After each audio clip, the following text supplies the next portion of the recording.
I'm trying to fall asleep, but all I can do is hear you yelling and cursing at the TV. That is not the example I want to set for my kids. But that facial hair passes your test.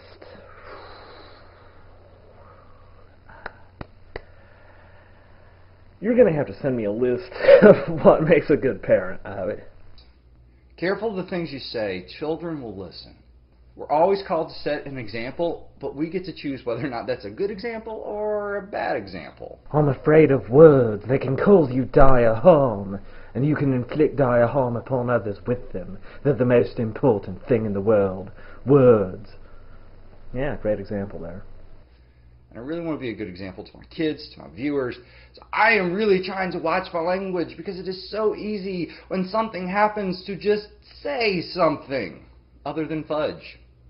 But let me know what you think about language. Do you think it is ever appropriate to curse? Leave it in a comment down below. What is it that you believe about that? Well, for this I'm going to have to quote some famous philosophers. I believe they are known as the Ghetto Boys. Damn, it feels good to be a gangsta. Real gangsta-ass nigga plays his cards right.